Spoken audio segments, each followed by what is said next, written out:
बिहार में एनडीए की प्रचंड जीत के बाद राजनीतिक हलचल की धुरी अब झारखंड की ओर घूमती दिख रही है। यहाँ सत्ता का समीकरण भले स्थिर दिखता हो, लेकिन भीतर खाने बदलाव की आहट तेज है। कहा जा रहा है कि दिल्ली में कुछ दिन पहले झारखंड मुक्ति मोर्चा के नेता एवं मुख्यमंत्री हेमंत सोरेन और उनकी पत्नी कल्पना सोरेन की भाजपा के एक बड़े नेता से मुलाकात हुई है। दावा ये भी है कि बातचीत केवल औपचारिक नहीं थी, बल्कि साथ आने की सहमति भी बन चुकी है।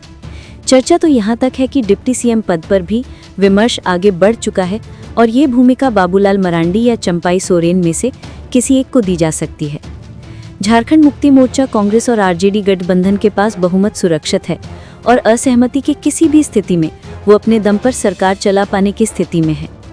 कांग्रेस भी बीजेपी को रोकने के लिए बाहर से समर्थन देने की मजबूरी में होगी, लेकिन राजनीति केवल आंकड़ों का खेल नहीं होती।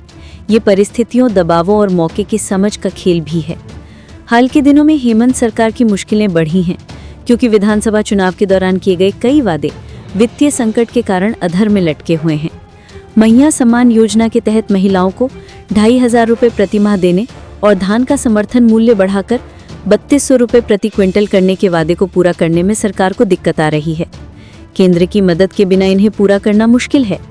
ऐसे में बीजेपी से नजदीकी झारखंड मुक्ति मोर्चा के लिए व्यवहारिक विकल्प के रूप में सामने आ सकती है। दूसरी ओर भाजपा भी अपने राजनीतिक समीकरण दुरुस्त करने के दौर से गुजर रही है। विधानसभा चुनाव में करारी शिकस्त के बाद पार्टी का आंतरिक आकलन है कि मौजूदा राजनीतिक संतुलन में लौटना आसान नहीं होगा। बीजेपी के आदिवासी समाज में पकड़ कमजोर हुई है और राजनीतिक स्पेस भी सिकुड़ता दिख रहा है। ऐसे समय में झारखंड मुक्ति मोर्चा के साथ संभावित तालमेल भाजपा को नई ताकत दे सकता है। कम से कम ये संदेश तो अवश्य जाएगा कि पार्टी राज्य की प्रमुख सामाजिक श्रेणियों के साथ संवाद और साझेदारी के लिए तैयार है।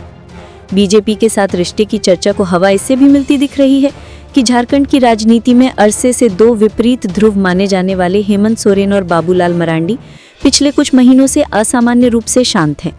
न कोई तीखा हमला, न तीव्र आरोप। राजनीति में चुप्पी अक्सर संकेतों की भाषा होती है। ये सामरिक संयम का संकेत भी हो सकती है। जाहिर है झारखंड की राजनीति उस मोड़ पर खड़ी है जहां किसी भी क्षण नया गठबंधन, नई दिशा और नई शक्ति संतुलन की घोषणा हो सकती है। ये केवल सत्ता परिवर्तन का मामला नहीं, बल्कि राज्य की सामाजिक और आर्थिक चुनौतियों के समाधान की दिशा में भी बड़ा कदम बन सकता है।